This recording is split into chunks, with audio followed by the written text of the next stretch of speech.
Pharmaceuticals are showing up because we use antibiotics massively in the agricultural industry, and because lots of people are taking drugs in their homes that just sort of end up in the local waste stream that finds its way into drinking water. We find minute levels of pharmaceuticals in the water.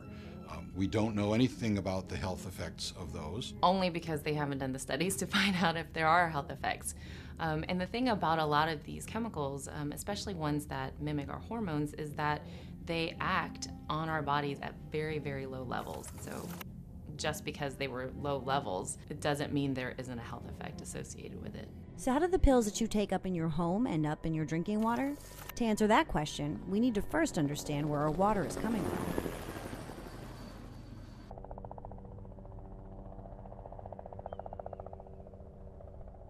This is a watershed. This is where the whole story begins. When the snow falls on the top of the mountains, all we can see there is a little bit. That's basically like distilled water. It's some of the purest water you can find. Now, part of the protecting it here is as soon as we move just a mile downstream, that's where all these chemicals start coming in from our day-to-day use. This little town has its drinking water supply above the town, Right. where it's clean. And every town always puts its wastewater discharge below itself. And that's what we're trying to get people to recognize. Everything that we do is affecting people downstream because our sewage is water. And so people just need to recognize that there's more to the water story than turning on the tap. You know, one of the things that we can all do is just go with the mindset that our drains are not a dump. And when our drains do become a dump, anything that gets thrown down the toilet or flushed down the drain comes into that plant. It gets screened out, and then the microbes chew up the chemistry, and then they discharge what we have here. There are nutrients in this water that the fish like, that this water is rich in nutrients, and therefore bacteria, algae, bugs, plants start growing in it, which then the fish come in to eat that material. that's a good thing. That's a good thing. The problem is that along with those nutrients that are a good thing are these endocrine disrupting chemicals that are not a good thing.